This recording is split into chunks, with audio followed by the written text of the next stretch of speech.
Bismillahirrahmanirrahim. Assalamualaikum warahmatullahi wabarakatuh. Bapak Ibu semuanya, salam sejahtera bagi kita semua.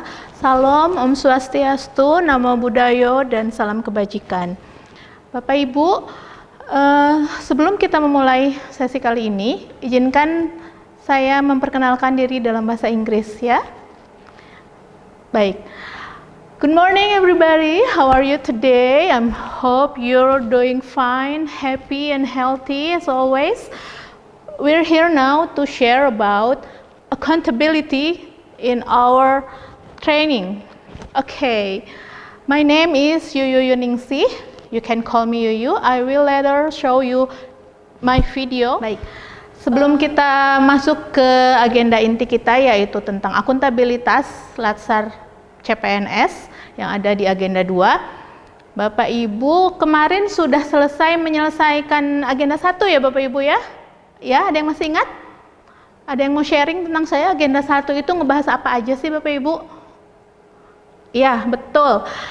Bela negara dan wawasan kebangsaan ya Bapak Ibu ya. Di sana dibahas juga isu kontemporer ya terkait negara ini ya. Oke, ada yang bisa sharing? Iya, terima kasih Pak Hilmi.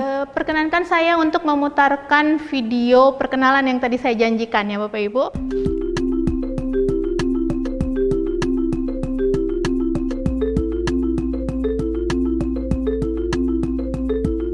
Baik Bapak Ibu, saya merasa senang sekali bisa hadir di tengah-tengah Bapak Ibu semua peserta Latsar CPNS. Selamat datang di Puslatbang PKSN Lanjatinangor. Sekilas tadi saya sudah tampilkan sedikit tentang saya Yuyu Yuningsih. Saya bergabung di Lembaga Administrasi Negara sejak tahun 2008. Sebelumnya saya lama di keuangan Bapak Ibu, dan alhamdulillah di tahun 2020 akhir saya menjadi widesuara ahli muda, dan sekarang bisa hadir di tengah-tengah Bapak Ibu semua. Mudah-mudahan kita bisa sharing lebih banyak, terutama sekarang kita masuk ke agenda 2 ya. Baik Bapak Ibu, saya ingin mengenal Bapak Ibu lebih dekat. Sebutkan nama Bapak Ibu, asal instansi, formasi jabatan, dan latar pendidikan terakhir. Baik, saya mulai dari Bapak yang sebelah sini, silakan Pak. Ya, dan terakhir Ibu sebelah sini. Alhamdulillah, Ibu formasinya guru ya Bu. Alhamdulillah bisa bertemu Bapak Ibu guru di sini. Ada juga yang bukan Ibu guru, Bapak guru ya. Alhamdulillah. Bapak Ibu sekarang telah diterima menjadi CPNS yang insya Allah nanti akan menjadi PNS profesional yang berkarakter sesuai dengan tujuan pelatihan dasar kali ini. Baik Bapak Ibu, setelah kita melakukan perkenalan singkat tadi, mudah-mudahan kita semua menjadi lebih akrab ya, kelas ini menjadi lebih kompak lagi, lebih solid lagi, dan dapat lulus semuanya ya, 40 orangnya lulus. Ya Bapak Ibu, pada kesempatan kali ini kita akan sharing tentang akuntabilitas yang akan saya sajikan menjadi 3 tahap, yaitu pendahuluan, penyajian, dan penutup. Bapak Ibu, mata pelatihan akuntabilitas ini akan memfasilitasi Bapak Ibu semua terkait nilai-nilai dasar akuntabilitas melalui substansi pembelajaran nilai-nilai dasar akuntabilitas, konflik kepentingan dalam masyarakat, netralitas PNS, keadilan dalam pelayanan, dan sikap dan perilaku konsisten. Ya, diharapkan Bapak Ibu semua setelah mengikuti mata pelatihan ini dapat menerapkan nilai-nilai dasar akuntabilitas dalam pelaksanaan tugas jabatan Bapak Ibu semua dengan baik dan benar. Materi pokok dalam mata pelatihan akuntabilitas ini ada 4 dan ditambah 1 buah kasus yang akan kita analisis bersama ya.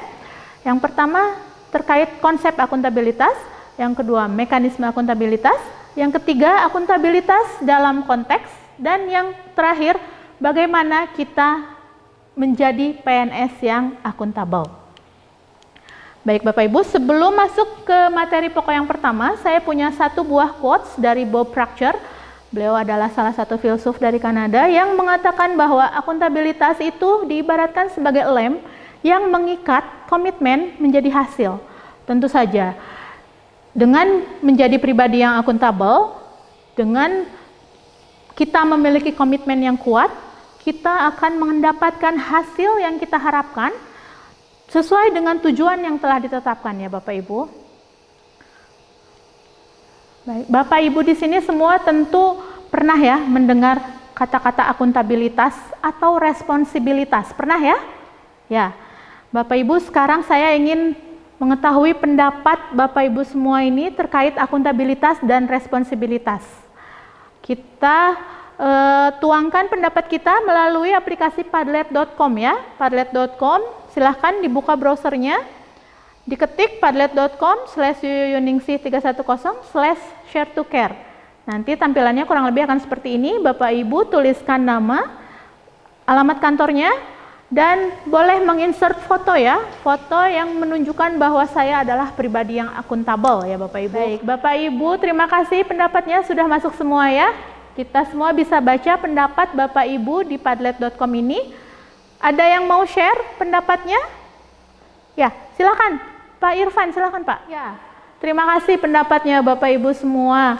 Memang akuntabilitas itu sangat berkaitan ya dengan responsibilitas. Kalau responsibilitas lebih kepada tanggung jawab moral ya, tanggung jawab moral terhadap diri kita, terhadap apa tugas dan tanggung jawab yang telah kita terima, yang kita punya. Kalau akuntabilitas berupa bentuk pertanggungjawaban ke stakeholder kita, ke masyarakat umum, ke atasan kita, untuk mempertanggungjawabkan apa yang telah kita perbuat secara resmi gitu ya. Ya, di modul disebutkan bahwa akuntabilitas merujuk pada kewajiban setiap individu, kelompok, atau institusi untuk memenuhi tanggung jawab yang menjadi amanahnya. Di mana amanahnya ini, Bapak Ibu apalagi ini sebagai CPNS yang nantinya akan menjadi PNS, mempunyai amanah untuk menjamin terwujudnya nilai-nilai publik. Nilai-nilai publik itu apa saja ya? Nah, nilai publik tersebut antara lain yang pertama, mampu mengambil pilihan yang tepat dan benar ketika terjadi konflik kepentingan. Konflik kepentingan bisa terjadi antar sesama rekan kerja, dengan atasan, atau dengan stakeholder yang lebih luas. Nah, yang kedua, memiliki pemahaman dan kesadaran untuk menghindari dan mencegah keterlibatan dalam politik praktis. Ini yang Bapak Ibu juga kenal dengan istilah netralitas ya, bagaimana kita sebagai PNS harus bersikap netral ya pada saat pemilihan umum. Ya, yang ketiga, memperlakukan warga negara secara sama dan adil dalam penyelenggaraan pemerintahan dan pelayanan publik. Kita sebagai abdi negara, sebagai pelayan masyarakat, dalam melaksanakan tugas dan tanggung jawab kita sebagai pelayanan publik, kita harus memperlakukannya secara sama dan adil ya, tidak boleh berbeda-beda, harus sama. Yang terakhir, kita harus menunjukkan sikap dan perilaku yang konsisten dan dapat diandalkan. Konsistensi ini terlihat apa yang kita pikirkan, apa yang kita omongkan, apa yang kita lakukan sesuai. Jadi konsisten ya Bapak Ibu, dalam berkata, berpikir, bertindak, konsisten. Bapak Ibu, sebelum kita lanjut ke materi berikutnya, ada yang mau didiskusikan atau ditanyakan? Ya, sudah cukup jelas ya mengenai apa itu akuntabilitas dan nilai-nilai publik yang menjadi amanah kita sebagai PNS. Selanjutnya, aspek-aspek akuntabilitas. Akuntabilitas itu merupakan sebuah hubungan, dan akuntabilitas itu berorientasi hasil. Yang ketiga, akuntabilitas memerlukan laporan, memerlukan konsekuensi, dan akuntabilitas dapat memperbaiki kinerja. Sebagai sebuah hubungan, tentu saja hubungan yang merupakan hubungan yang bertanggung jawab antara dua pihak. Contohnya, antara negara atau pemerintah dengan masyarakat, di mana pemerintah bertanggung jawab untuk menyelenggarakan pelayanan publik yang berkualitas, dan sementara masyarakat memiliki tanggung jawab untuk menunaikan kewajibannya, contohnya dalam membayar pajak atau menjaga fasilitas publik ya. Untuk berorientasi hasil, tentu saja hasil yang diharapkan adalah perilaku yang bertanggung jawab, yang adil, yang inovatif dalam menyelenggarakan praktik pemerintahan dan praktik penyelenggaraan pelayanan publik. Dan untuk laporan tentu saja berupa dokumentasi pertanggungjawaban ya yang dimaksud di sini ya. Nah, dokumentasi pertanggungjawaban ini nanti kita kenal dengan istilah LAKIP, Laporan Akuntabilitas Kinerja Instansi Pemerintah, yang disusun setiap tahunnya dan disampaikan kepada instansi terkait. LAKIP ini akan memuat bentuk-bentuk pertanggungjawaban kita setelah menyelenggarakan program dan kegiatan yang dibebankan kepada kita. Nah, tentu saja kegiatan-kegiatan tadi ada konsekuensi ya. Apapun yang kita lakukan, apapun yang kita kerjakan, ada konsekuensinya, baik itu di dunia maupun di akhirat. Nah, untuk di dunia kita pertanggungjawabkan salah satunya dengan LAKIP itu tadi ya. Konsekuensi ini bisa berupa reward ataupun punishment ya Bapak Ibu ya. Nah, untuk kinerja tentu saja dengan kita berakuntabilitas kita akan menghasilkan kinerja yang baik. Tentu saja yang kita kejar adalah kinerja dalam penyelenggaraan pelayanan publik ya, bagaimana kita harus berkualitas. Dan kita juga kenal dengan istilah standar kinerja pegawai ya, SKP. Bapak Ibu di sini pasti menyusun SKP ya. Nah, itu standar kinerja minimal ya yang harus kita pertanggungjawabkan ya. Nah, ada pertanyaan sampai sini? Ya, terima kasih pertanyaannya Ibu Ani. Ya, terkait akuntabilitas berorientasi hasil dan kinerja. Kalau hasil itu lebih ke eksternal ya Bapak Ibu. Bagaimana kita sebagai pelayan publik melaksanakan penyelenggaraan pelayanan publik. Tentu saja masyarakat mengharapkan pelayanan publik yang berkualitas, yang responsif, yang cepat, yang mudah, yang sesuai dengan standar pelayanan ya. Nah, untuk kinerja lebih ke diri kita sendiri nih. Kita punya standar kinerja nih ya. Bagaimana kita mencapai SKP tersebut, dan bagaimana nanti kita akan mempertanggungjawabkannya kepada atasan kita. Ya, seperti itu Bapak Ibu. Sudah cukup jelas? Baik, kita lanjut ke berikutnya. Saya punya satu buah film terkait akuntabilitas. Silahkan disimak video ini ya, film pendek ini. Dan Bapak Ibu tentukan kira-kira faktor apa saja yang menjadi penghambat implementasi akuntabilitas atau malah yang menjadi pendorong ya implementasi akuntabilitas. Ya, silahkan kita simak dulu videonya.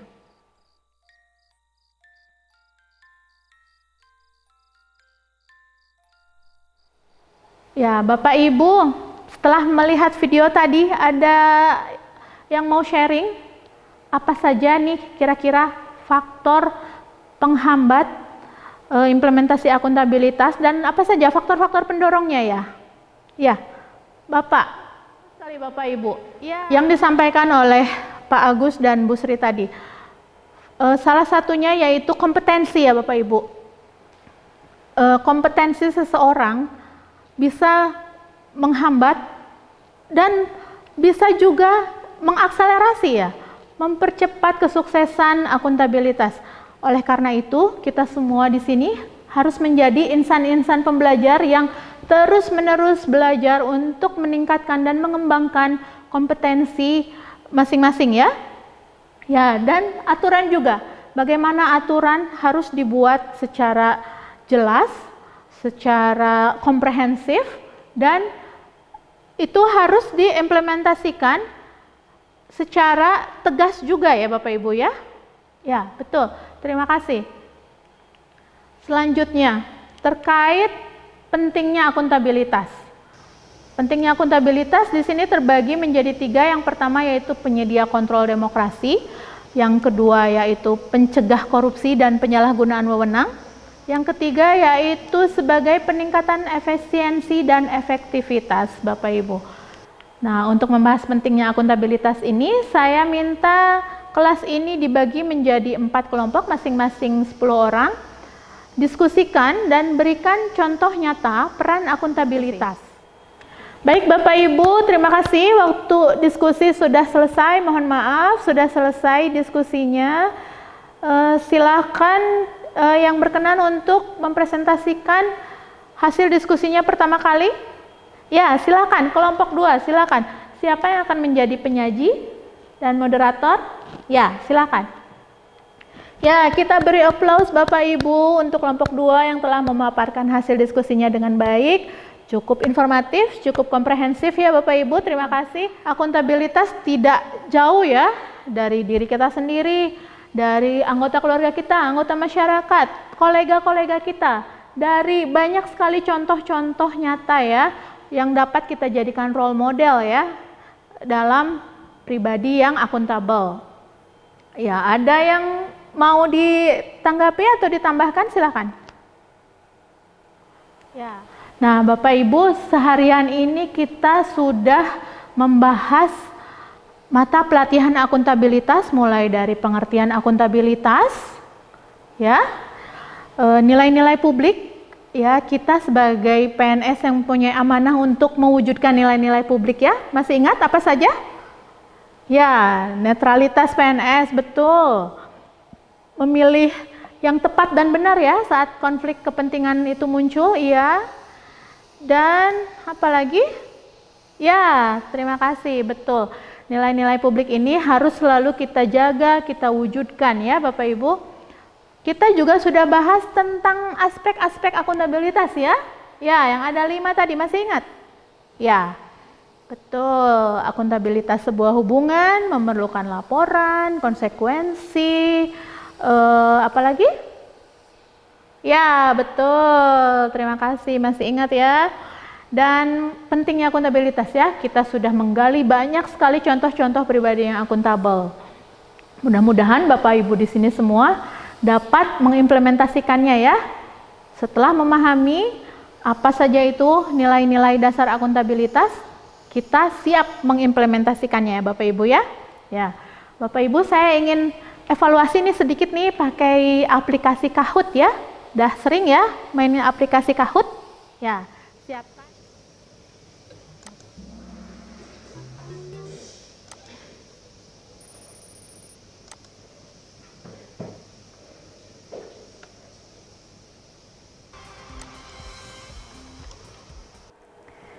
Ya, Bapak Ibu, kita beri aplaus untuk yang naik podium nih. Ada Pak Agus, Bu Winnie, dan Ibu Ani. Selamat Bapak Ibu. Nanti Bapak Ibu, demikian yang dapat saya sampaikan pada kesempatan kali ini. Mudah-mudahan sedikit yang saya sampaikan dapat bermanfaat bagi Bapak Ibu semua. Mohon maaf apabila ada yang tidak berkenan baik dalam ucapan maupun tingkah laku saya selama kita berinteraksi seharian ini ya Bapak Ibu. Mudah-mudahan kita dapat berjumpa kembali di lain kesempatan ya. Bapak Ibu boleh menghubungi saya lewat WhatsApp atau lewat email, atau bahkan mungkin mau follow Instagram saya boleh, nanti saya follow back ya. Siap Bapak Ibu. Demikian saya cukupkan untuk hari ini. Wabillahi taufiq wal hidayah. Wassalamualaikum warahmatullahi wabarakatuh.